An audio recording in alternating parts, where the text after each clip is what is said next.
Hello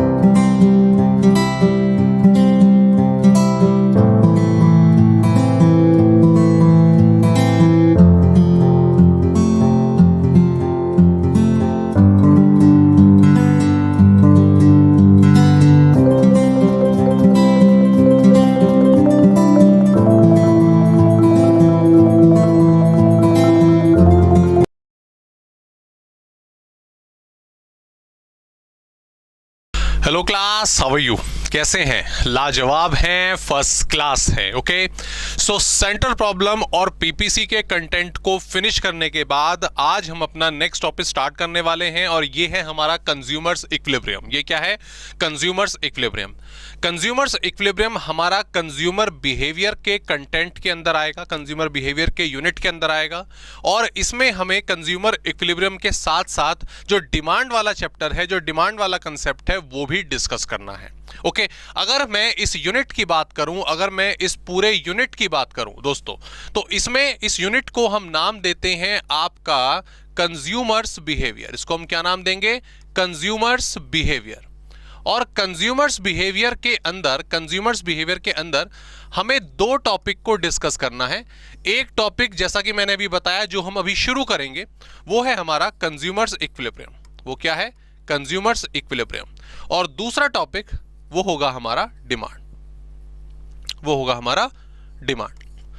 consumer equilibrium है क्या, इसकी मीनिंग क्या होती है, वो जस्ट अभी हम स्टार्ट करने वाले हैं। हालांकि कंज्यूमर इक्विलिब्रियम को भी दो डिफरेंट अप्रोचेस से डिस्कस करा जाएगा, दो अलग तरीके से पढ़ा जाएगा। एक इसको हम डिस्कस करेंगे हमारी यूटिलिटी अप्रोच से और एक हमारे डिस्कशन का पैटर्न होगा आईसी यानी कि इंडिफरेंस कर्व। ओके, तो दो टॉपिक कंज्यूमर इक्विलिब्रियम, दो तरीके से हमें फाइंड करना सीखना है, दो तरीके से उसकी एप्लीकेशंस हम सीखेंगे, एक यूटिलिटी अप्रोच और एक इंडिफरेंस कर्व अप्रोच। ओके, ठीक उसी तरीके से डिमांड में, ठीक है, डिमांड काफी फैमिलियर वर्ड है, इसको ऑलरेडी हम जानते हैं, अपनी लाइफ में अलग अलग चीजों की हम डिमांड करते हैं, लेकिन इसके बहुत सारे कंसेप्ट जो जरूरी हैं जानने, वो हम पढ़ेंगे। और इसमें भी हमें दो टॉपिक कवर करने हैं, एक इसकी थ्योरी और एक different word, and that is what? Elasticity. ये क्या है आपका? इलास्टिसिटी। ओके, सो ये हमारा यूनिट है कंज्यूमर बिहेवियर, ये इसके पार्ट्स हुए कंज्यूमर इक्विलिब्रियम एंड डिमांड, और ऑब्वियसली इन अप्रोचेस से हमें इन दोनों को कवर करना है। ओके, चलिए वापस आते हैं और शुरू करेंगे हम सबसे पहले हमारा topic consumers equilibrium bye utility approach. Okay, consumers equilibrium bye utility approach. अब यूटिलिटी वर्ड क्या है, उसको जानने से पहले, उसको समझने से पहले हमें सबसे पहले यह जानना पड़ेगा कि कंज्यूमर इक्विलिब्रियम होता क्या है। जब भी मैं कंज्यूमर इक्विलिब्रियम वर्ड की बात कर रहा हूं, देखो कंज्यूमर वर्ड जो है वो हम जानते हैं क्या होता है। ओके, उसके बारे में हम जानते हैं कि भाई कंज्यूमर मतलब जो अपनी नीड को, अपनी रिक्वायरमेंट को पूरा करने के लिए अलग अलग गुड्स एंड सर्विसेज को बाय करता है, उसको कंज्यूम करता है, उस अपने आप को सेटिस्फाई करता है, दैट इज व्हाट कंज्यूमर। ठीक है भाई, हम कौन है? हम कंज्यूमर हैं। हम खाना खाते हैं, कपड़े पहनते हैं, अपनी रिक्वायरमेंट के हिसाब से कुछ चीजें जो हैं खरीदते हैं, उनका कंजम्पशन करते हैं। तो ये सब क्या है? Goods and services. हम क्या करते हैं? कंजम्पशन। तो हम कौन हुए? कंज्यूमर हुए। लेकिन यहां पर हमने कंज्यूमर के साथ एक वर्ड ऐड कर दिया, and that is what? Equilibrium. That is what? Equilibrium. अब ये इक्विलिब्रियम वर्ड है क्या, इससे कंज्यूमर का क्या लेना देना? आइए एक एग्जांपल के थ्रू जरा इसको समझते हैं, एग्जांपल के थ्रू इसको समझेंगे हम। मान लीजिए कोई मिस्टर एक्स है। ओके जी, कोई मिस्टर एक्स है। मिस्टर एक्स जो है वो मार्केट जाते हैं 100 रुपए लेकर कि भाई इन्हें अपनी रिक्वायरमेंट की कुछ चीजें जो हैं वो बाय करनी है, 100 रुपए लेकर गए। ओके, ये मार्केट पहुंचे, ठीक है। मार्केट पहुंचने पर अपनी रिक्वायरमेंट के लिए इनको दो गुड्स नजर आए, एक है ए और एक है बी। ओके, एक गुड ए है, एक गुड बी है, ठीक है। दोनों में डिफरेंस क्या है? दोनों में डिफरेंस क्या है कि जो ए है आपका, जो आपका ए है उसकी कीमत 10 रुपए है, और जो बी है उसकी कीमत 8 रुपए है। ओके, टेस्ट में, क्वालिटी में, यूज में दोनों बिल्कुल सेम है, दोनों में कोई डिफरेंस नहीं है, ए और बी, जैसे कोक पेप्सी हो गया। ओके, फर्क क्या है कि जो ए है वो 10 रुपए का है, बी जो है वो 8 रुपए का है। अब यहां पर मिस्टर एक्स अगर अपने 100 के 100 रुपए सारे के सारे ए पर खर्च कर देते हैं, ए कमोडिटी को बाय कर लेते हैं, तो जैसा कि हम जानते हैं, हमारी मैथ्स अच्छी है, कि वो सर इसकी 10 यूनिट्स बाय कर लेंगे। ठीक है, 10 रुपए की एक, 100 रुपए दिए, दुकानदार ने 10 चीजें उनको पकड़ा दी। ओके, और ठीक उसी तरह अगर मान लीजिए बी पर 100 रुपए खर्च करे जाएं तो इसकी 12.5 यूनिट्स जो हैं वो बाय की जा सकती है। ठीक है भाई, 100 रुपए 10 8 इतनी यूनिट्स आ जाएंगी। अब डिसीजन आपका। आप कौन? आप एक्स हो। आप कौन हो? मिस्टर एक्स हो। अब आप खुद सोचिए अगर आपके सामने ये वाली सिचुएशन अराइज होती है कि आप मार्केट में कुछ पर्टिकुलर अमाउंट लेकर गए अपनी नीड के लिए, अपने रिक्वायरमेंट के लिए, गुड्स एंड सर्विसेज को बाय करने के लिए, जो भी खरीद रहे हो, गुड्स आपको ऑप्शन नजर आए, एक का प्राइस 10 है, एक का 8 है, एक की आप 10 यूनिट खरीद सकते हो और एक की 12.5 यूनिट्स खरीद सकते हो, तो दोनों में से आप कौन सी कमोडिटी बाय करोगे? आप दोनों में से कौन सी कमोडिटी बाय करोगे? और मैंने ऑलरेडी बोल चुका हूं, आपके मन में आएगा सर हो सकता है ए की क्वालिटी अच्छी हो, बी की थोड़ी बेकार हो। नहीं, ऐसा कुछ भी नहीं है। मैंने बोला बिल्कुल सेम है, बिल्कुल सेम है, बस एक की कंपनी ने 10 रुपए प्राइस रखा है, एक की कंपनी ने 8 रुपए प्राइस रखा है। तो डेफिनेटली आप कहोगे सर हमारे इस केस में जो कंज्यूमर है यानी कि मिस्टर एक्स है वो बी को बाय करेंगे। यस एग्जैक्टली, बिल्कुल सही बोला आपने, क्योंकि वहां पर सेम अमाउंट में उनको ज्यादा यूनिट्स मिल रही है, उन्हें कंज्यूम करने के लिए ज्यादा नंबर ऑफ यूनिट्स मिल रही हैं, तो एक अच्छा कंज्यूमर ऑब्वियसली बी की तरफ ही जाएगा। ओके, अब एग्जाम्पल क्लियर हो गया। अब इस एग्जाम्पल को अगर मैं इकोनॉमिक्स की टर्म में लेकर आऊं, इसको अगर मैं कंज्यूमर इक्विलिब्रियम की टर्म में लेकर आऊं, तो मैं ये कहूंगा कि मिस्टर एक्स जब बी का कंजम्पशन करते हैं, अपनी इनकम से जब बी का कंजम्पशन करते हैं, तो वो होते हैं इक्विलिब्रियम में। और इक्विलिब्रियम को अगर हम एक सिंपल से वर्ड में समझें, सिंपल सी मीनिंग समझें, तो इक्विलिब्रियम होता है बेस्ट सिचुएशन। क्या होता है? बेस्ट सिचुएशन, कि यहां से कोई हटना पसंद नहीं करेगा, इसके बजाय कोई और ऑप्शन कोई पसंद नहीं करेगा। हमारे हिसाब से भाई सिर्फ तीन वर्ड याद रखना है। मिस्टर एक्स कौन है? मिस्टर एक्स है एक कंज्यूमर। मिस्टर एक्स कौन है सर? ये एक कंज्यूमर है। ये 100 रुपए इनकी क्या है? ये इनकम है। ये क्या है? इनकम है। और यहां पर जो हमारे सामने कंडीशन निकल कर आई कि ए और बी इनमें से किसका कंजम्पशन करा जाए, ए और बी में से किसका कंजम्पशन करा जाए, तो आपने बोला बी। क्यों? वहां पर नंबर ऑफ यूनिट्स ज्यादा आ रही हैं। यहां पर मिस्टर एक्स को यानी कि कंज्यूमर को क्या मिल रहा है? Maximum satisfaction. क्या मिल रहा है? मैक्सिमम सेटिस्फैक्शन मिल रहा है। सो दोस्तों, that is the meaning of consumer equilibrium. ये होती है कंज्यूमर इक्विलिब्रियम की डेफिनेशन, कंज्यूमर इक्विलिब्रियम की मीनिंग, कि जब एक कंज्यूमर, आई रिपीट, जब एक कंज्यूमर अपनी इनकम को इस तरीके से स्पेंड कर रहा है, इस तरीके से खर्च कर रहा है कि उसको उससे मैक्सिमम सेटिस्फैक्शन मिले। क्या मिले? मैक्सिमम सेटिस्फैक्शन मिले। इस सिचुएशन को बोला जाएगा कंज्यूमर इक्विलिब्रियम। क्या बोला जाएगा? Consumer equilibrium. तो वही डेफिनेशन ऊपर लिखी गई है, a consumer is said to be in equilibrium. एक कंज्यूमर इक्विलिब्रियम में होगा, एक कंज्यूमर बेस्ट सिचुएशन में होगा, बेस्ट पॉसिबल ऑप्शन पर होगा, when he gets maximum satisfaction from his given income. ठीक है, मैं इसका एग्जांपल लेता हूं एक। भाई आपको हर महीने, हर हफ्ते पेरेंट से कुछ ना कुछ पर्टिकुलर अमाउंट, एक छोटा मोटा अमाउंट, एक specific amount as a pocket money मिलता होगा। Okay, as an pocket money मिलता होगा। तो आप क्या करते हो? पॉकेट मनी को ऐसे बिना सोचे समझे खर्च कर देते हो? नहीं, सोच समझ के, अपनी जरूरत के हिसाब से, रिक्वायरमेंट के हिसाब से आप उसे स्पेंड करते हो कि भाई पॉकेट मनी मिला, अरे ठीक है मुझे एक बुक खरीदनी है, ठीक है चलो बुक खरीद लेते हैं। खैर कहाँ तुम बुक खरीदते हो उस पैसे होते, बुक के पैसे अलग से तुम पेरेंट्स से लेते हो। अच्छा चलो, मेरे दोस्त का बर्थडे आ रहा है, उसको मुझे गिफ्ट देना है, तो इस पैसे का इस्तेमाल मैं उसे गिफ्ट देने के लिए करूंगा। अरे अगले महीने मेरा बर्थडे आ रहा है, इसको मैं जोड़ लेता हूं, मैं अपने दोस्तों को पार्टी दूंगा। अरे मेरे पास ये वाला कोई गैजेट नहीं है, ये वाला कुछ मोबाइल या कुछ गेम नहीं है, मैं इसको इस बार बाय करूंगा।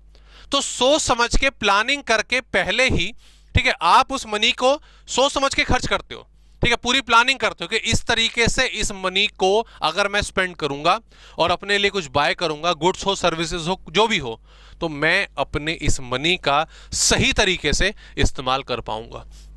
That is what consumer equilibrium. तो जब आप उस मनी को, अपनी इनकम को, अपने अमाउंट को बेस्ट पॉसिबल वे में स्पेंड करते हो, then you are in consumer equilibrium, then you are in consumer equilibrium. Okay, और हाँ, इसमें एक चीज आप और याद रखेंगे, एक चीज और इंपॉर्टेंट याद रखेंगे कि जब एक कंज्यूमर अपनी इनकम को सही तरीके से सोच समझ के स्पेंड करता है, ओके, तो उस कंज्यूमर को बोला जाता है, ये वर्ड याद रखिएगा, रैशनल कंज्यूमर। क्या बोला जाता है उसको, याद रखिएगा, रैशनल कंज्यूमर।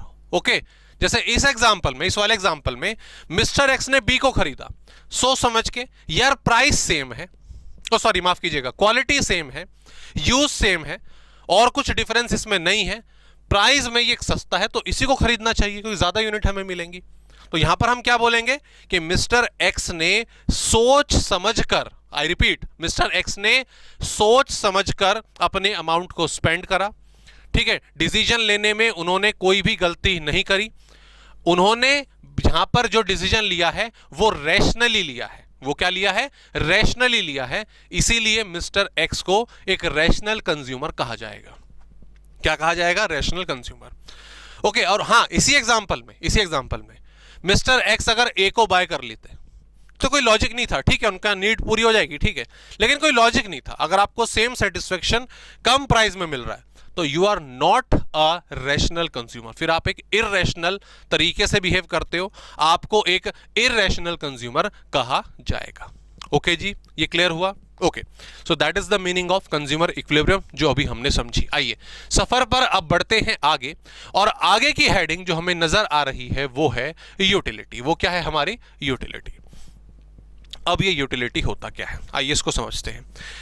हमने कंज्यूमर इक्विलिब्रियम की डेफिनेशन में जो भी डिस्कशन करी, अभी जो भी एग्जांपल अभी हमने लिया, उसमें हमने एक इंपॉर्टेंट वर्ड सीखा और वो है सेटिस्फेक्शन, ठीक है। और सेटिस्फेक्शन को जब हम मैक्सिमाइज कर लेते हैं, उसे कंज्यूमर इक्विलिब्रियम बोला जाता है।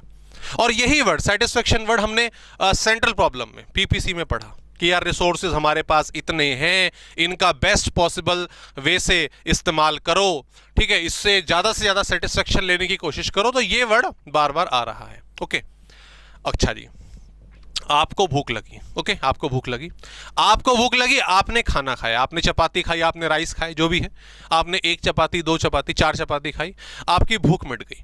क्यों भूख मिट गई? क्योंकि जो चपाती आपने कंज्यूम करी, जो खाना आपने कंज्यूम करा, उससे आपको मिला सेटिस्फेक्शन। क्या मिला? उससे आपको सेटिस्फेक्शन मिला। अच्छा, अगर कोई पूछे कि भाई कितने का सेटिस्फेक्शन मिला, आपको उससे कितना सेटिस्फेक्शन मिला, तो क्या आप उसको बता सकते हो? भाई ठीक है, मैंने खाना खाया और पेट भर गया, तसल्ली मिली, ओहो सेटिस्फेक्शन। लेकिन पूछे भाई कितना सेटिस्फेक्शन? प्यास लगी थी, पानी पिया, 2 गिलास पानी पिया, हा, तो प्यास मिट गई, सेटिस्फेक्शन। लेकिन कितना सेटिस्फेक्शन? ओके, तो इसीलिए अब हम जो टर्म पढ़ने वाले हैं वो हमारा क्या? यूटिलिटी। वो क्या है? यूटिलिटी। अगर सिंप्लीफाइड करें, बिल्कुल सिंपल करें, ये एक तरह से आपका मेजर ऑफ सेटिस्फेक्शन है। ये क्या है? Measure of satisfaction.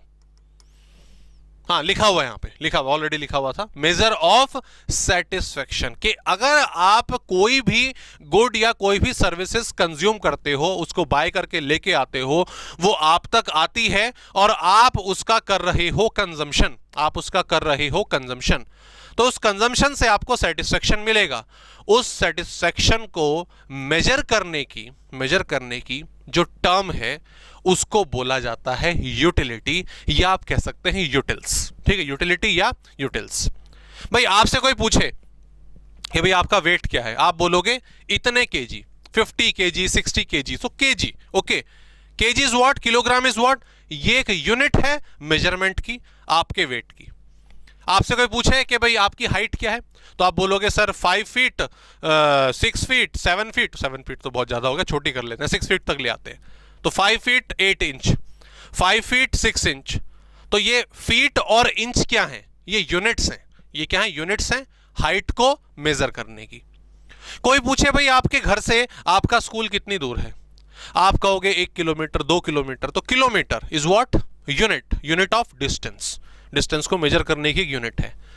एग्जैक्टली उसी तरीके से उसी टर्म में अगर हम बात करें सेटिस्फेक्शन की, भाई खाना खाया, आपको कुछ मिला, आपको कुछ रिसीव हुआ, तो वो चीज को मेजर कैसे करोगे, तो सर उसको हम मेजर करेंगे यूटिलिटी की टर्म्स में। मैंने खाना खाया, मैंने 4 चपाती खाई, मुझे सेटिस्फेक्शन मिला, कितने का सेटिस्फेक्शन, सर 20 यूटिल्स का।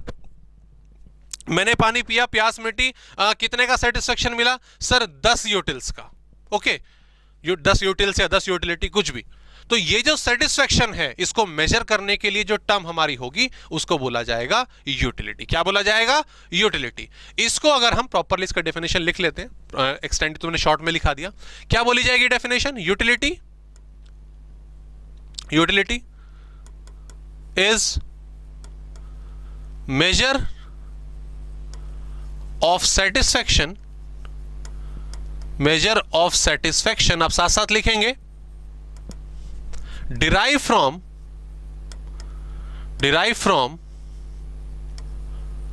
Consumption of units of a commodity, कि एक पर्टिकुलर कमोडिटी को आप कंज्यूम कर रहे हो, क्या कर रहे हो, कंज्यूम कर रहे हो, उसका कंजम्पशन कर रहे हो, तो उससे आपको जो भी सेटिस्फेक्शन मिलने वाला है, उस चीज को बोला जाएगा आपका यूटिलिटी। क्लियर। अब इसके अलावा 2-3 चीजें जो हमें यूटिलिटी के बारे में मालूम होनी चाहिए, वो बहुत जरूरी हैं। वो क्या है, सबसे पहली बात कि ये जो यूटिलिटी है, ठीक है, आपकी साइकोलॉजिकल होती है। ये क्या होती है, साइकोलॉजिकल होती है। सर साइकोलॉजिकल से मतलब, ये पर्सन टू पर्सन वेरी करती है। ये एक तरह से एक इमेजिनरी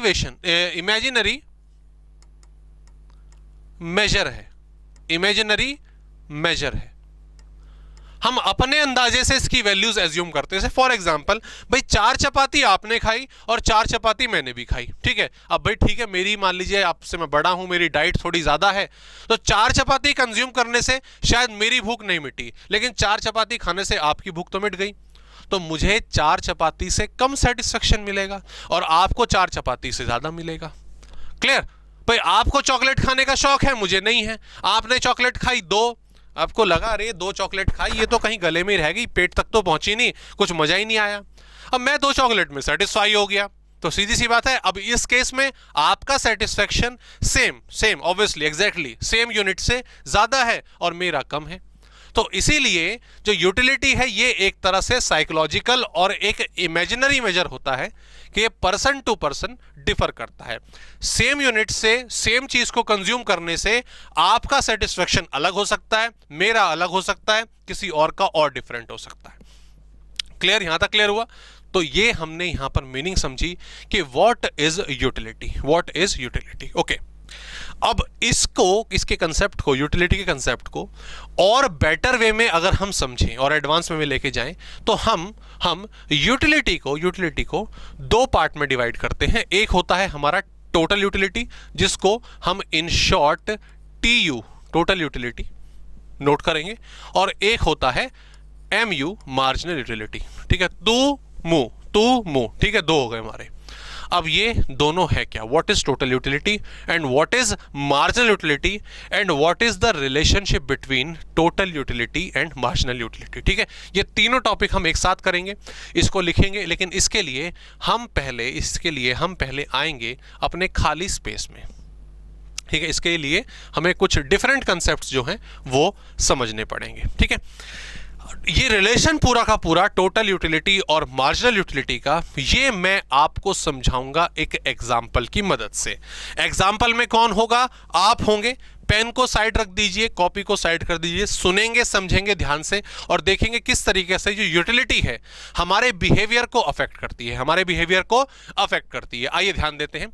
मान लीजिए भाई आपको भूख लगी है। ठीक है, भूख लगी है, ओके, आपने बोला मम्मी खाना दो, तो मम्मी ने आपको खाना परोसा, मम्मी ने आपको दी चपाती। ठीक है, हम चपाती अज्यूम कर लेते हैं, रोटी आपको दी गई, साथ में सब्जी वब्जी जो भी है, तो आपने खाना स्टार्ट करा। ठीक है, तो जो भी आप कंज्यूम करोगे उसे हम यूनिट्स में लिखेंगे,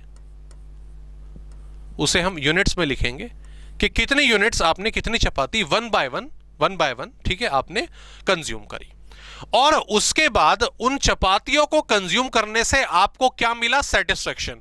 उस सेटिस्फेक्शन को हम मेजर करते हैं किसकी टर्म में, यूटिलिटी की टर्म से। तो इन यूनिट्स को कंज्यूम करने से आपको कितना सेटिस्फेक्शन मिला, आपको कितना टोटल सेटिस्फेक्शन मिला, आपको कितनी टोटल यूटिलिटी मिली, वो हम यहां पर नोट करेंगे इसके साथ। ठीक है, मार्जिनल की मैंने भी बात नहीं करी है भाई। यूटिलिटी मतलब सेटिस्फेक्शन, टोटल यूटिलिटी मतलब टोटल सेटिस्फेक्शन, ओवरऑल कितना सेटिस्फेक्शन मिलेगा। ठीक है, तो वो हम यहां लिखेंगे। मार्जिनल का नंबर अभी थोड़ी देर में आएगा। क्लियर, चलिए।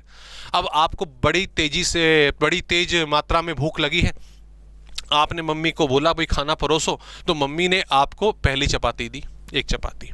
ओके, अब एक चपाती आपने फटाफट जल्दी से खा ली, पेट तक पहुंची, थोड़ी राहत मिली, लेकिन भूख तो अभी नहीं मिटी ना। लेकिन पहली चपाती जब आपके पेट तक पहुंची, आपके कंजम्पशन आपका हुआ पूरा पहली चपाती का, तो सेटिस्फेक्शन तो मिला ना, पूरा नहीं मिला, अभी पूरी भूख नहीं मिटी, लेकिन कुछ तो तसल्ली मिलेगी ना पेट को। ठीक है, हम एज्यूम कर रहे हैं दैट एज आई सेड कि जो सेटिस्फेक्शन है वो इमेजिनरी कंसेप्ट है, वो एक साइकोलॉजिकल है। तो मैंने एज्यूम कर लिया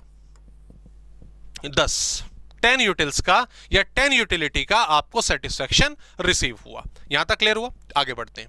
अब भूख मिटी, नहीं मिटी। सर मम्मी एक रोटी और, सर नहीं मम्मी एक रोटी और, तो मम्मी ने दूसरी रोटी दी। अब आप जीरो पे थे, ये जीरो लाइन है। ठीक है, जीरो भाई, बिल्कुल भी सेटिस्फेक्शन नहीं था, खाना चाहिए। पहली चपाती खाई, सेटिस्फेक्शन का लेवल बढ़ा, भाई कुछ पहुंचा, कुछ तसल्ली हमें मिली। तो ऑब्वियसली जब आप दूसरी चपाती कंज्यूम करोगे तो सेटिस्फेक्शन का लेवल और बढ़ेगा। अगर आपको बहुत तेज भूख लगी है तो जायज सी बात है, एक रोटी से काम नहीं चलेगा, दूसरी रोटी खानी पड़ेगी। दूसरी रोटी खाओगे तो सेटिस्फेक्शन का लेवल आपका और बढ़ेगा, और मैं एज्यूम कर रहा हूं कि अब आपका सेटिस्फेक्शन का लेवल 10 से बढ़कर 18 पर पहुंच गया है। 10 से बढ़कर 18 पर पहुंच गया है, लेकिन भूख अभी भी नहीं मिटी है। मम्मी रोटी, मम्मी जल्दी से एक और बना के लेकर आई।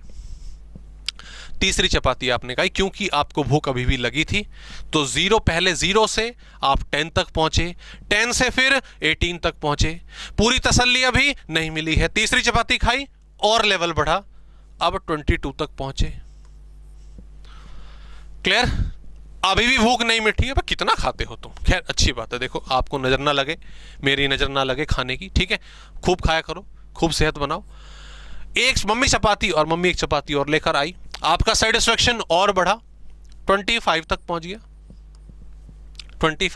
गया। ओके, और 4 चपाती कंज्यूम करने के बाद आपकी नीड पूरी हो गई। ठीक है, अब रोक दो, ठीक है, और खा लेना एक्चुअल रियल लाइफ में, ज्यादा कम खानी कर लेना। अभी एग्जांपल के हिसाब से हमने 4 चपाती पे अपना जो सेटिस्फेक्शन का लेवल है, अपना जो टोटल सेटिस्फेक्शन का लेवल है, टोटल यूटिलिटी का लेवल है, वो रोक दिया कि भाई ऐसा है कि अगर हम 4 चपाती खाएंगे तो हमारी भूख मिट जाएगी। और कहानी क्या निकल कर आई हमारे सामने कि ठीक है भाई, इतना सेटिस्फेक्शन हमें चाहिए था। ओके अब आपने पूरा खा लिया, 4 चपाती, पेट भर गया, पूरा सेटिस्फेक्शन मिल गया, लेकिन माँ तो माँ होती है ना।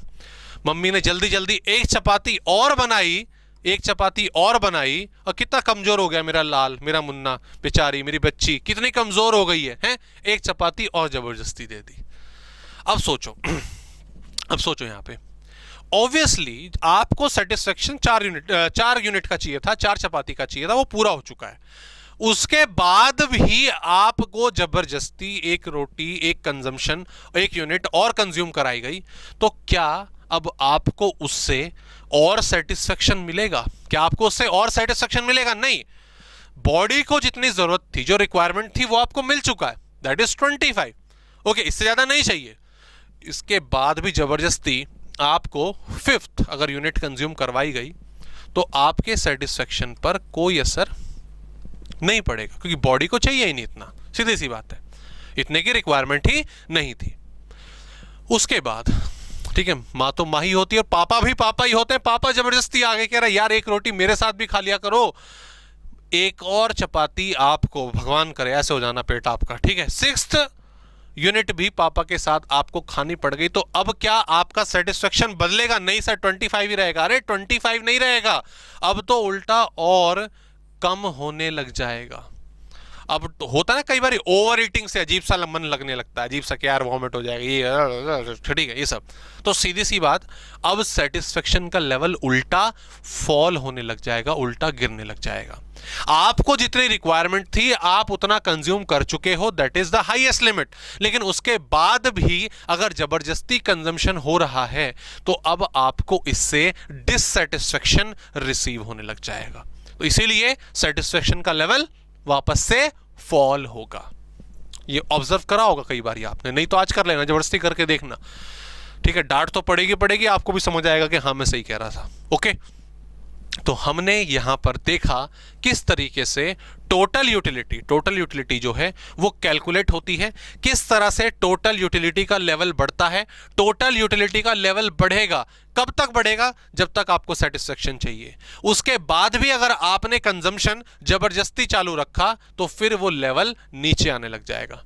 स्टार्टिंग में कांस्टेंट रहा, आप यहां पर भी इसको 24 कर सकते थे, मैंने ऐसे ही एज्यूम करा कि 25 ठीक है। लेकिन अगर उसके बाद भी आपने चालू रखा तो वो फॉल होगा। और आप खुद सोचो अगर ऐसा ना हो, आप कह रहे हो कि नहीं सर सेटिस्फेक्शन बढ़ेगा, अरे नहीं होता ऐसा।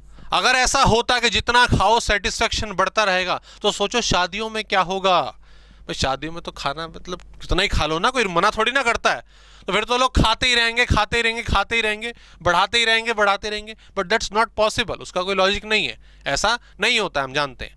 हम देखते हैं भाई कहीं पर भी अगर हम फ्री में भी खा रहे हैं, तो एक लिमिट के बाद हम नहीं खा सकते। तो that is the behaviour of total utility, that is the behaviour of total satisfaction. तो इसकी डेफिनेशन अगर मैं यहां पर लिखूं, ठीक है, टेबल आप साथ साथ नोट कर लेंगे, इसको वीडियो को पॉज करके चाहे तो।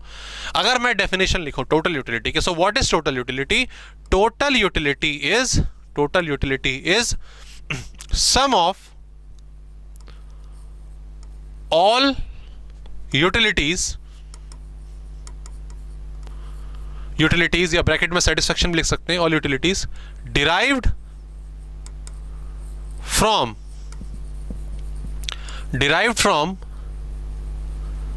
Consumption of all units of a commodity। Definition को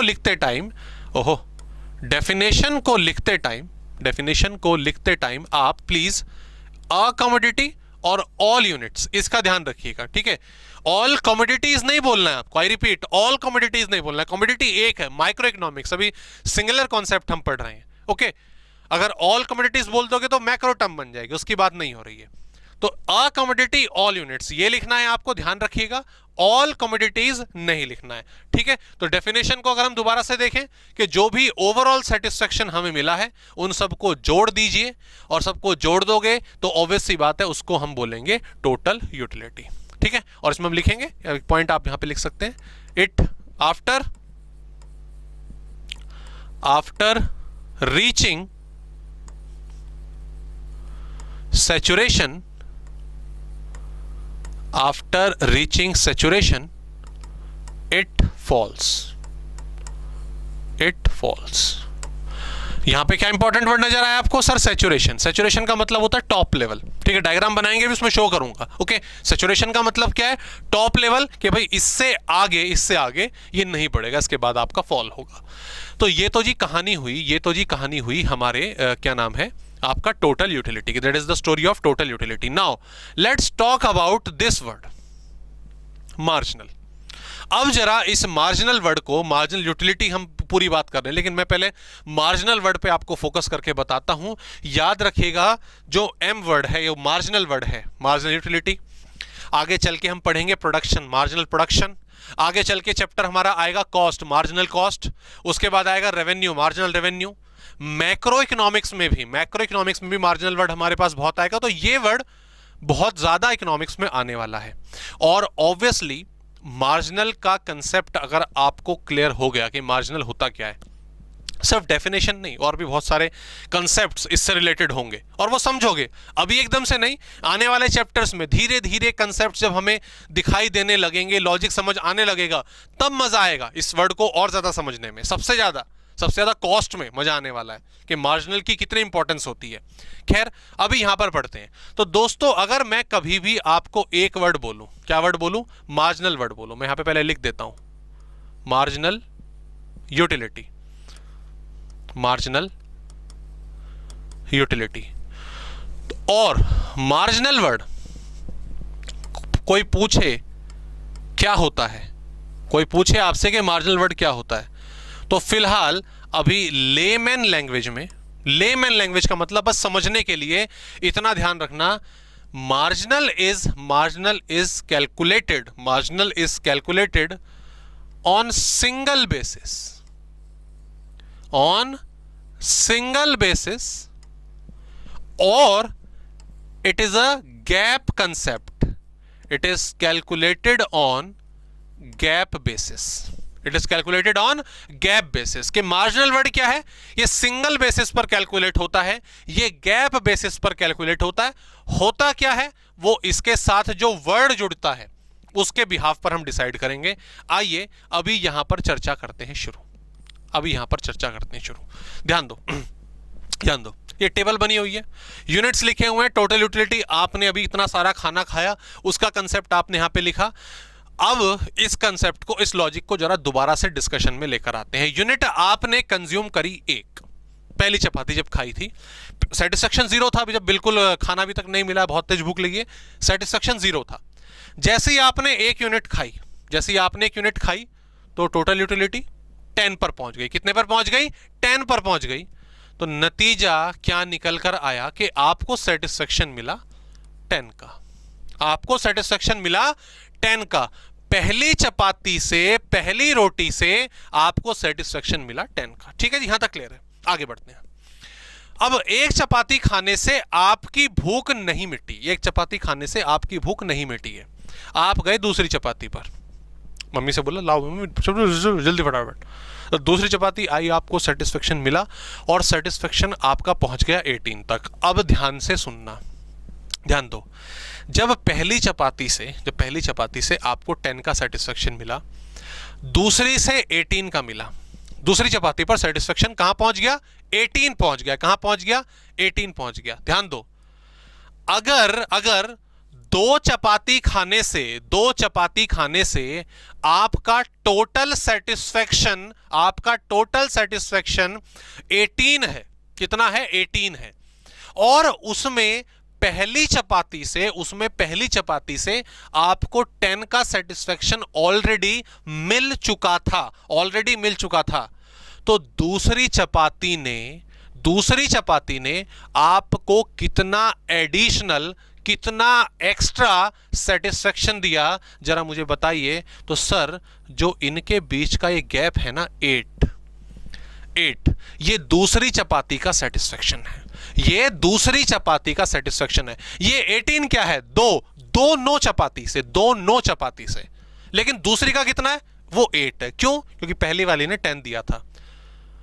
ऐसे ही दो नो चपाती से आपको 18 का सेटिस्फेक्शन मिला, लेकिन जब आपने कंजम्पशन 3 तक पहुंचा दिया, जब आपने कंजम्पशन 3 तक पहुंचा दिया, तो आपका जो टोटल सेटिस्फेक्शन है, जो टोटल यूटिलिटी है, वो पहुंच गई 22 तक।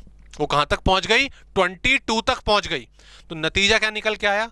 सर 2 से मिली थी 18 और 3 पर पहुंच गई 22, तो तीसरी चपाती का कंट्रीब्यूशन सर ये 4 था। सो 4 is my marginal utility.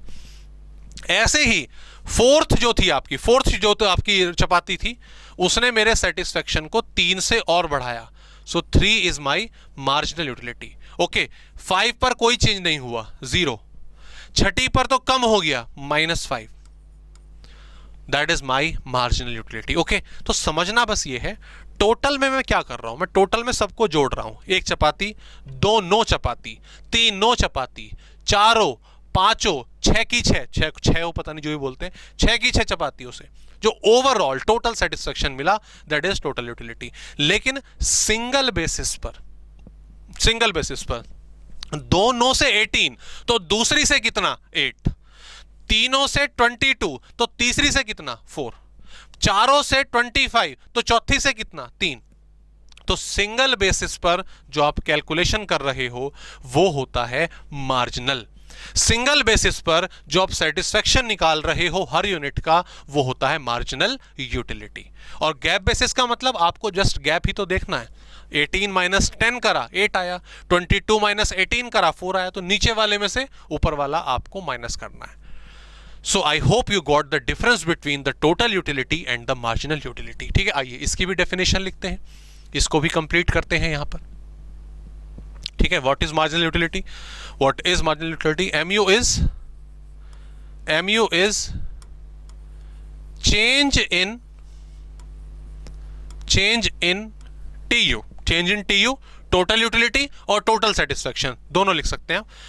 MU is change in TU due to consumption of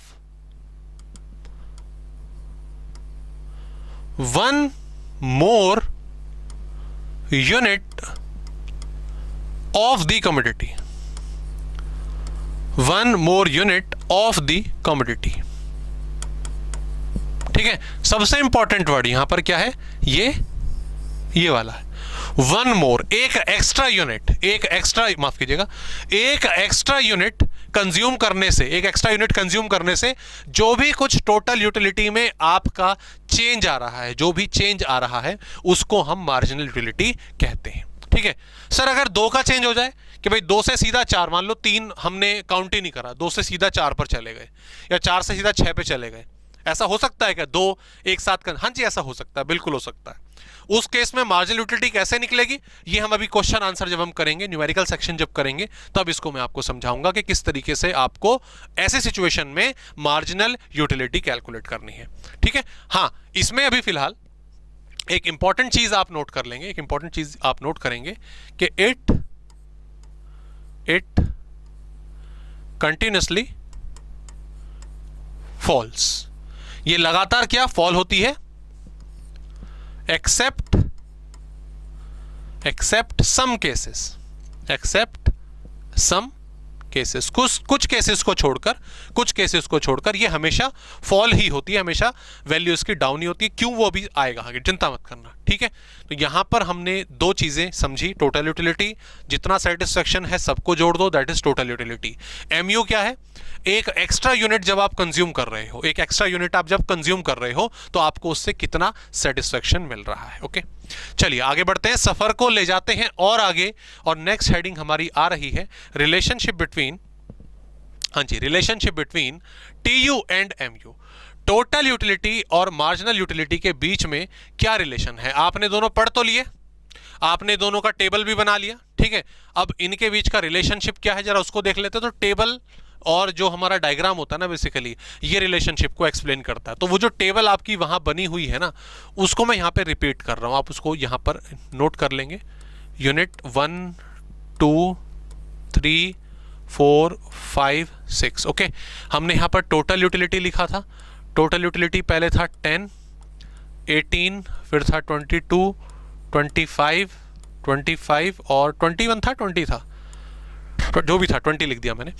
और MU मार्जिनल यूटिलिटी जो था वो हमने इनका गैप निकाला था, पहला सेम, फिर 8, फिर 4, फिर 3, फिर 0 और फिर -5। ठीक है, ये हो गया। मेन जो रिलेशनशिप का पार्ट है दोनों का, वो होता है इनका डायग्राम, वो होता है इनका डायग्राम, कि डायग्राम पर आप किस तरीके से इन दोनों को एक्सप्लेन कर रहे हैं। तो यहां पर मैंने लिखा यूटिलिटी दोस्तों, और यहां पर मैं लिख रहा हूं यूनिट्स। ठीक है, जो यूटिलिटीज के नंबर्स हैं, जो यूटिलिटीज के नंबर हैं वो यहां पर प्रेजेंट किए जाएंगे, यहां पर लिखे जाएंगे, लेकिन मैं नहीं लिखूंगा उनको। ठीक है, हमें टेबल के हिसाब से ग्राफ नहीं बनाना है, तो अवॉइड दैट केस, वो नहीं लिखना है।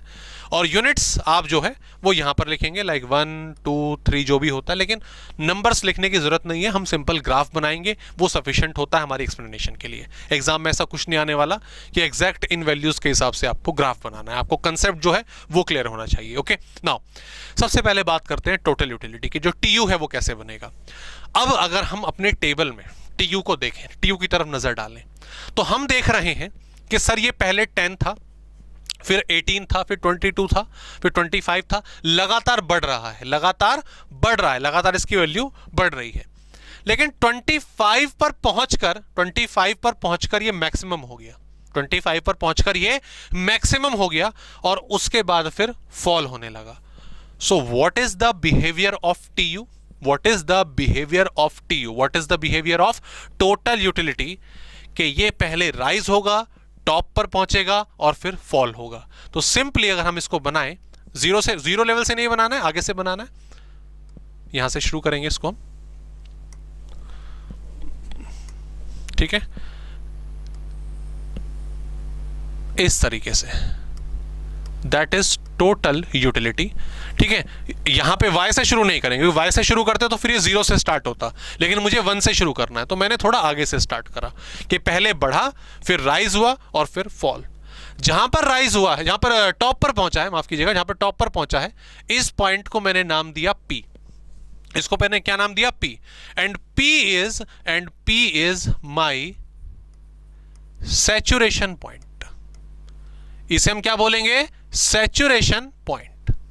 ये एक हाईएस्ट लेवल वाला पॉइंट है कि भाई ठीक है, इससे आगे चीज नहीं बढ़ेगी, ये टॉप है, फॉल हो जाएगा। तो जो भी चीज कब टॉप पर होती है ना, उसको सैचुरेशन बोला जाता है, उसको क्या बोला जाता है? सैचुरेशन बोला जाता है, आप याद रखिएगा। अब मुझे MU कैसे बनाना है, मुझे MU कैसे बनाना, ध्यान देंगे, जहां पर ये हाईएस्ट है, सैचुरेशन पॉइंट है, वहां से आप परपेंडिकुलर ड्रॉ करेंगे, वहां से आप परपेंडिकुलर ड्रॉ करेंगे और इसको एक्स एक्सिस तक लेकर आएंगे। पहला ये काम करेंगे। दूसरा, अब बारी आती है MU की, बारी आती है MU की, मार्जिनल यूटिलिटी की। MU, what is MU? Sir MU में ये देख रहा हूं कि ये स्टार्ट तो एक ही पॉइंट से हुए थे, 10 10। TU भी 10 से स्टार्ट हुआ, MU भी 10 से स्टार्ट हुआ, लेकिन MU की अगर हम बात करें तो MU उसके बाद 10 8 4 3 लगातार फॉल होता जा रहा है, लगातार फॉल होता जा रहा है, 0 तक पहुंचा और उसके बाद फिर फॉल हो गया, नेगेटिव में आ गया। तो लगातार फॉल हो रहा है, लगातार फॉल तो हो ही रहा है, 0 भी हुआ और फिर नेगेटिव भी हुआ। कैसे बनेगा दोस्तों? ध्यान दीजिएगा, सेम पॉइंट से हम शुरू करेंगे, सेम पॉइंट से हम इसको शुरू करेंगे और इस तरीके से इसको लिखा जाएगा। MU सेम पॉइंट से शुरू करा, जहां पर सैचुरेशन पॉइंट है, जहां पर आपका TU हाईएस्ट है, वहां पर MU को 0 पर शो करेंगे और MU उसके बाद फिर नेगेटिव हो जाएगा। आपके मन में प्रश्न हो सकता है कि सर यहां पर भी ये 25 है, यहां पर भी ये 25 है, यहां पर ये 3 है, लेकिन यहां पर ये 0 है, तो 25 तो हाईएस्ट था, ठीक है, तो आप 3 क्यों नहीं बोल रहे हो, 0 क्यों बोल रहे हो? ऑब्वियसली जो हायर टर्म होती है, जो हायर यूनिट होती है, भाई 4 और 5 में से हायर कौन है? 5, तो उसका फाइनल मेजर लेंगे हम, ठीक है, उसका हम फाइनल मेजर लेंगे। तो इसीलिए जहां पर ये हाईएस्ट है, सैचुरेशन पॉइंट हाईएस्ट है, वहां पर MU हमारा 0 रहेगा। ये इसका लॉजिक होता है। क्लियर? डन। तो हमने यहां पर जो डायग्राम है दोनों का वो कंप्लीट करा। टोटल यूटिलिटी भी और मार्जिनल यूटिलिटी भी। अब इसकी एक्सप्लेनेशन हमें मालूम होनी चाहिए कि कैसे लिखनी है। डायग्राम की एक्सप्लेनेशन हम कैसे लिखेंगे, आइए ध्यान देंगे। सबसे पहला सिर्फ 3 पॉइंट में हमें इसको फिनिश करना है। 3 के 4 नहीं करने, 3 के 2 नहीं करने, ठीक है, याद रखिएगा। इसको थोड़ा इधर कर देते हैं, नहीं हो रहा है। पहला पॉइंट क्या कहता है, when TU rise, जब स्टार्टिंग में TU बढ़ रहा है, MU is positive but falling। Okay, आपका MU when TU rise, जब ये राइज हो रहा है तो MU जो है आपका वो पॉजिटिव है, याद रखिएगा। वो क्या है, वो पॉजिटिव है। फॉल हो रहा है लगातार, वो ठीक है, फॉल हो रहा है लगातार, ठीक है, लेकिन जीरो लाइन से तो ऊपर ही है ना, जीरो से तो ऊपर ही है ना, तो मतलब पॉजिटिव रहेगा। स्पेशली ये वाला पोर्शन लगातार फॉल हो रहा है लेकिन अभी पॉजिटिव है। ओके, दूसरा महत्वपूर्ण point, when TU is highest, P point की बात हो रही है। P पॉइंट पर हम देख रहे हैं MU की वैल्यू 0 है। MU is 0, MU क्या है, 0 है। और इसके ब्रैकेट में हम लिख देंगे सैचुरेशन, कि हम ये सैचुरेशन पॉइंट की बात कर रहे हैं, ठीक है। इस तरह से क्लैरिटी अगर देते हो ना अपनी एक्सप्लेनेशन में, आपने सेंटेंस लिखा, ब्रैकेट में लिखा, पॉइंट मेंशन करा, तो आपकी जो इंटरप्रिटेशन है अपने आंसर के लिए, अपनी राइटिंग के लिए, वो बेहतर होती है। बेहतर राइटिंग, बेहतर एक्सप्लेनेशन, ज्यादा मार्क्स। तो इसीलिए ये छोटी छोटी चीजें जरूरी होती हैं अपनी राइटिंग को एनहेंस करने के लिए। अब आगे थर्ड पॉइंट हमारा क्या आ गया, थर्ड पॉइंट बिल्कुल सिंपल है कि TU फिर क्या होने लग गया, फॉल होने लगा। TU क्या होने लग गया, फॉल होने लग गया। सो व्हेन TU falls, जब गिरने लग गया, MU become negative, when MU become positive, MU become negative, माफ कीजिएगा, नेगेटिव आपका यहां पे हो जाता है। Clear, done. So that is the relationship between TU and MU, जो हम डायग्राम की हेल्प से देखते हैं। डायग्राम हो गया, टेबल हो गया, जैसे भी आपको क्लियर हो, बढ़िया है। अच्छा, मैं आपसे अगर एक इसमें क्वेश्चन पूछूं, एक डिफरेंट क्वेश्चन, स्पेशल क्वेश्चन के आइडियल कंजम्पशन लेवल के एक आइडियल कंजम्पशन लेवल क्या होता है, ठीक है। हालांकि ये क्वेश्चन फिलहाल पूछना ठीक नहीं है, बट कोई बात नहीं। ये क्वेश्चन एक्चुअल में मैं आपसे कंज्यूमर इक्विलिब्रियम, जब हम समझ लेंगे ना कि अभी कंज्यूमर इक्विलिब्रियम कैसे निकाला जाएगा, हमें वो सीखना है चैप्टर के अगले भाग में। लेकिन ये क्वेश्चन मैं अभी थोड़ा पहले पूछ रहा हूं ताकि वहां पर हम इस लॉजिक को थोड़ा इनहेंस कर पाएं और बेहतर तरीके से। क्वेश्चन क्या है, आइडियल कंजम्पशन लेवल, किस लेवल तक हमें कंजम्पशन करना चाहिए, अब जितनी नॉलेज हमने अभी तक ली है उसके हिसाब से, अभी तक हमने प्राइस को लेकर, ये हमने बोल तो दिया, चपाती हमने खा ली, ये उस चपाती की TU और MU हमने निकाल दी, लेकिन इससे हमें इसका प्राइस हमें कितना पे करना पड़ा उसके बारे में कोई डिस्कशन नहीं हुई है। तो अभी जो मेरा एक क्वेश्चन है, आइडियल कंजम्पशन लेवल क्या होता है, एक कंज्यूमर को किस लेवल तक कंज्यूम करना चाहिए, ये विदाउट प्राइस बात हो रही है। तो बिल्कुल सिंपल कि सर जब तक हमारी भूख नहीं मिटेगी तब तक हम कंजम्पशन करेंगे, चपाती खाएंगे। और भूख हमारी तब मिटी थी जब हमारा TU हाईएस्ट हुआ था, हाईएस्ट हुआ था कि भाई ठीक है यहां तक हम खाएंगे, पूरा पेट भरेंगे। और ऑब्वियसली अगर हमें पता चला कि इसके बाद खाना और बस की नहीं है, उसके बाद हमें डिससेटिस्फेक्शन मिलेगा, तो हम वहां नहीं जाएंगे। अपने आप को हम कहां पे रोक देंगे, जहां पर TU हाईएस्ट होगा। So ideal consumption level is when TU is highest, जब TU क्या होता है, हाईएस्ट होता है, या फिर आप कहिए कि जो MU है, जो मार्जिनल यूटिलिटी है, वो 0 होती है। But remember that is in absence of price, that is in absence of price. Ideal consumption level price की प्रेजेंस में और प्राइस की एब्सेंस में दोनों बदलते हैं। तो अभी मैंने एब्सेंस का बताया आपको, अगर कोई प्राइस पे नहीं करना या प्राइस की कोई इंफॉर्मेशन नहीं है या कमोडिटी फ्री में मिल रही है तो यहां तक खाएंगे। प्राइस की वजह से कैसे चेंज होगा वो मुद्दा भी हमारा आगे आएगा। Okay, so that is the relationship between TU and MU. ये हमने देखा यूटिलिटी की मीनिंग, ये टीयू और एमयू क्या होते हैं, रिलेशनशिप देखी। अब ऐसे ही अगला एक और इंपॉर्टेंट कंटेंट जो हमारे सामने आने वाला है वो है law of diminishing marginal utility, और उसके बाद आपका आएगा कंज्यूमर इक्विलिब्रियम डिटर्मिनेशन। ये अगली क्लास में होगा हमारा कंज्यूमर इक्विलिब्रियम डिटर्मिनेशन, बड़ा interesting topic. Okay, but yes obviously पहले ये एक छोटा सा heading law of diminishing marginal utility हमें समझना है, पहले पढ़ना है। ये होता क्या है sir? Law of diminishing marginal utility, short में हम इसको डीएमयू कह दिया करेंगे आगे चल के जब कभी छोटे मोटे क्वेश्चन करेंगे, DMU. Okay, law of diminishing marginal utility. Sir law तो मतलब कोई रूल एंड रेगुलेशन होगा, ठीक है, समझ में आ रहा है। मार्जिनल यूटिलिटी हम ऑलरेडी पढ़ चुके हैं।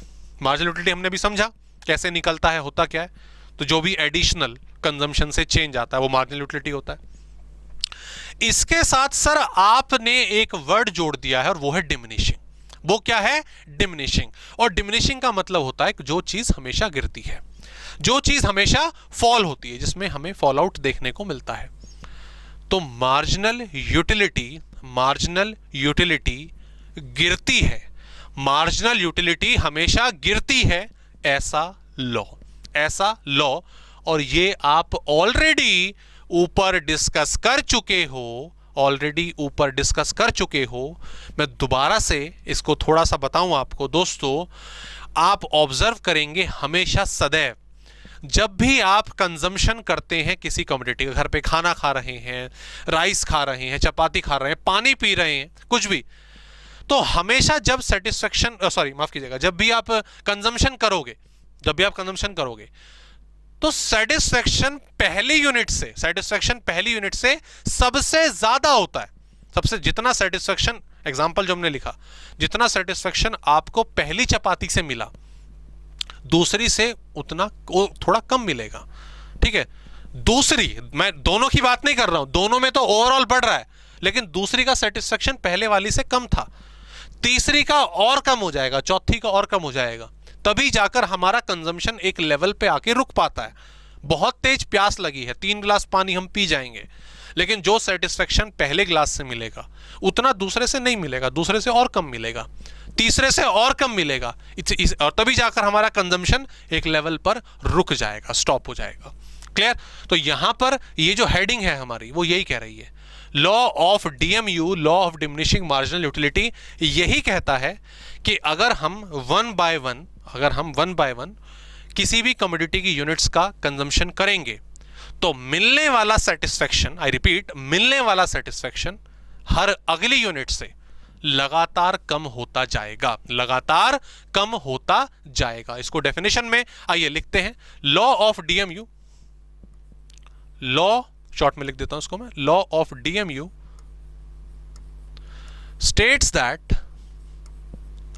states that when we consume units of a commodity, then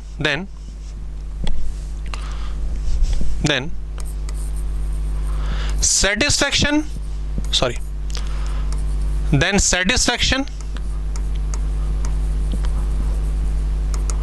derived from each successive unit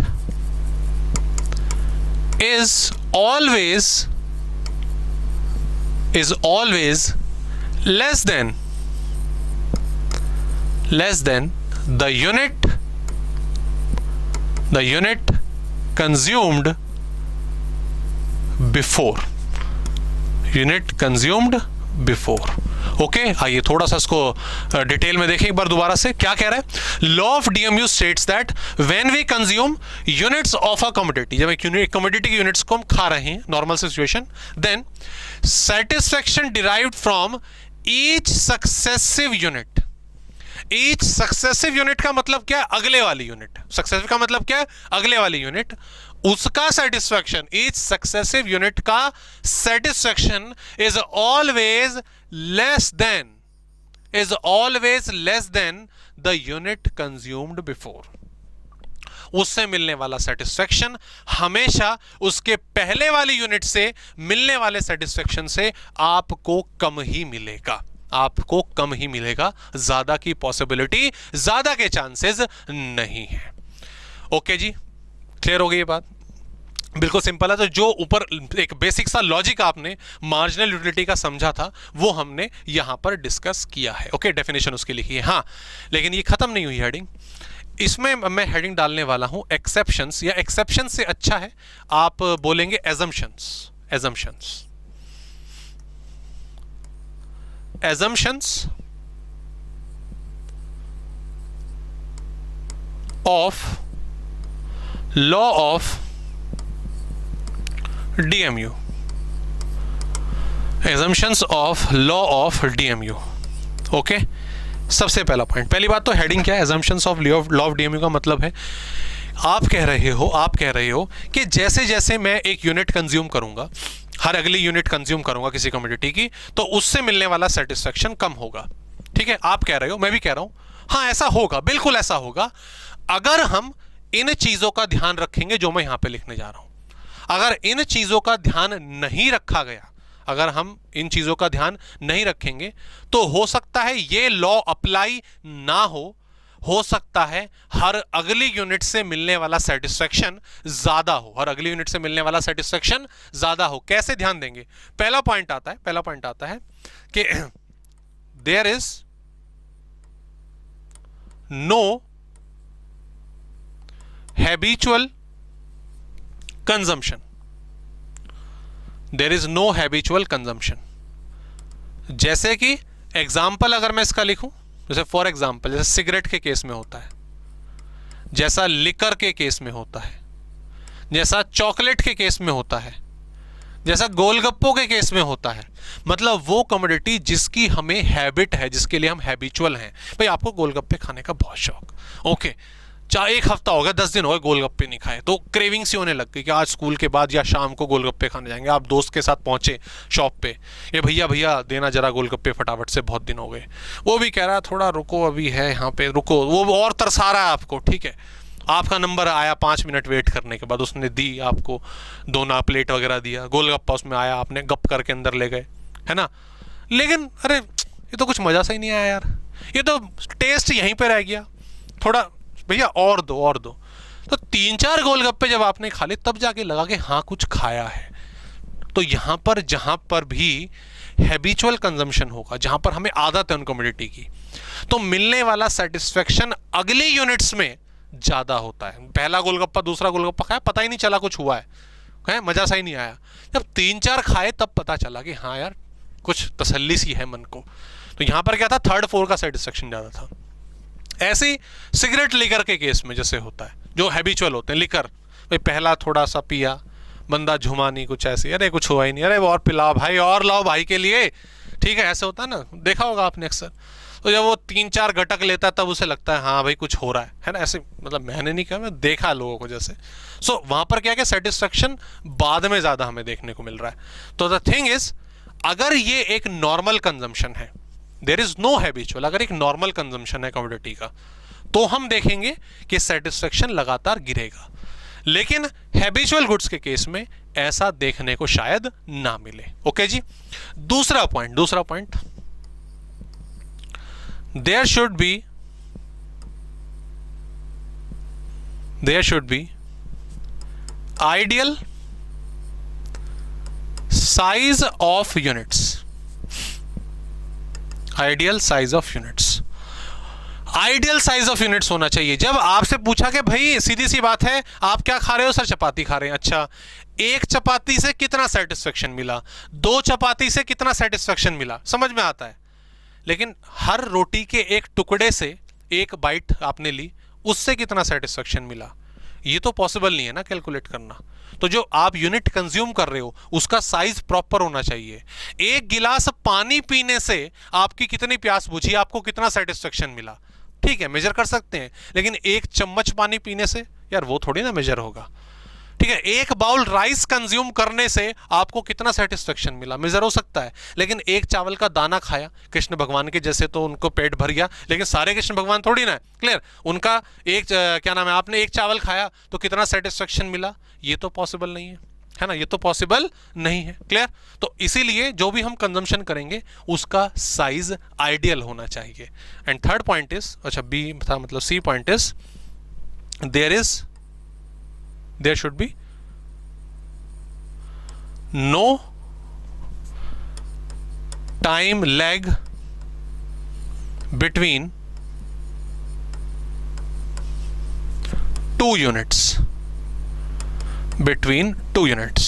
अगर आप मतलब कहने का मतलब यह है कि जो कंजम्पशन है ना, जो कंजम्पशन है वो एक कंटिन्यूस कंजम्पशन होना चाहिए। वो क्या होना चाहिए, एक कंटिन्यूस कंजम्पशन होना चाहिए। कंटिन्यूस कंजम्पशन से मतलब है कि आपने सीधी सी बात है क्या नाम है, जैसे एक चपाती खाई तो इसी के बाद दूसरी खा रहे हो, उसी के बाद तीसरी खा रहे हो, ऐसा नहीं कि एक चपाती अभी खाई, दूसरी खाई 2 घंटे बाद, तीसरी खाई 3 घंटे बाद, और फिर आप सेटिस्फेक्शन जो है मेजर कर रहे हो, नहीं वो नहीं हो सकता। जो कंजम्पशन है आपका वो रेगुलर लगातार होना चाहिए, तभी आप अपने law of diminishing marginal utility को अप्लाई कर पाओगे। क्लियर जी, यहां तक क्लियर है? बिल्कुल जी क्लियर है। तो आज की क्लास में दोस्तों हम इतना ही रखेंगे। हमने अभी कंज्यूमर इक्विलिब्रियम यूटिलिटी अप्रोच का इंट्रोडक्टरी सेक्शन जो है वो पूरा का पूरा कर लिया है। हमने सबसे पहले समझा कि भाई हमारा जो कंज्यूमर इक्विलिब्रियम है उसकी मीनिंग क्या होती है। तो सिंपल से 3 वर्ड हमारे सामने निकल कर आए, कंज्यूमर इक्विलिब्रियम, इनकम और मैक्सिमम सेटिस्फेक्शन। जब कंज्यूमर मैक्सिमम सेटिस्फेक्शन लेता है उस अपनी इनकम से, वो इक्विलिब्रियम में होता है। अच्छा, इक्विलिब्रियम को मेजर करने के लिए, सेटिस्फेक्शन को मेजर करने के लिए हमें यूटिलिटी की जरूरत पड़ती है, और उसमें 2 टर्म है, टोटल यूटिलिटी और marginal utility. Total utility is sum of all utilities, marginal gap होता है। डायग्राम के थ्रू हमने इन दोनों का रिलेशनशिप जो था वो समझा, और एमयू में एक स्पेशल बिहेवियर निकल कर आया। वो क्या था हमारा, यस, कि लगातार ये फॉल होती है, बट कुछ चीजों का ध्यान रखना है, अदरवाइज ऐसा नहीं होगा। ओके, नेक्स्ट क्लास हमारा इंपॉर्टेंट टॉपिक आएगा, that is what, consumer equilibrium determination in case of single commodity and 2 commodities. Single commodities हमारे मेन सिलेबस का कंटेंट है, ये हम करेंगे। हम 2 यूटिलिटीज मोस्टली सिलेबस में नहीं होता, बट फिर भी इसको करा जाएगा, डोंट वरी, हम सिलेबस पूरा कवर करेंगे। ओके, तो आज की क्लास को रिवाइज करेगा। कोई क्वेरी, कोई डाउट आपका निकल कर आता है तो मिलते हैं आपसे नेक्स्ट क्लास में। अपने डाउट्स को पहले ही क्लियर करिएगा। Okay, please take care, see you in the next class, thank you.